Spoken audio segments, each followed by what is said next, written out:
Something every woman already knows is that solo travel can be dangerous. But if a criminal is willing to roofie their target, male or female, in an airport, often surrounded by police, then we can safely assume that they're willing to carry out that crime just about anywhere. So if you think you may have been roofied, even if you're in a location that's the last place you would expect that crime to occur, here are a few things you should know and do. Rohypnol, the roofie drug, usually takes effect within about 30 minutes and reaches its peak about 2 hours post-exposure, which means you're going to have a very small window of time to respond if you suddenly start feeling bad. Depending on your location, it might be quickest to find a member of staff of the facility or law enforcement. If you happen to be at an airport, tell them you're going to need an ambulance, you think you've been drugged, and that they shouldn't leave you alone under any circumstances. If there are no staff available or you think it'll take too bloody long to actually find someone, dial 911. You want to immediately tell them, of course, that you think you've been drugged, give them your location, and then give them a description of yourself,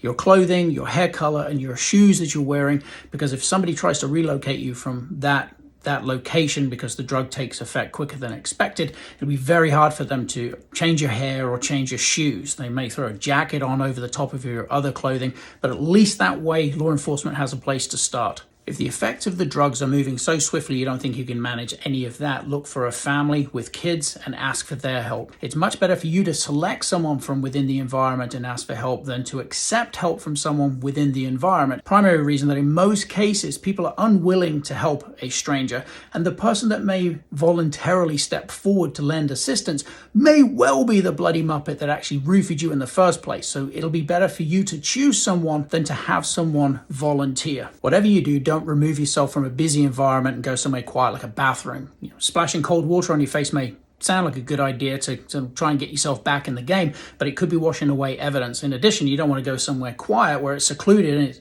much easier for someone to control you if that person who roofied you follows you into that location.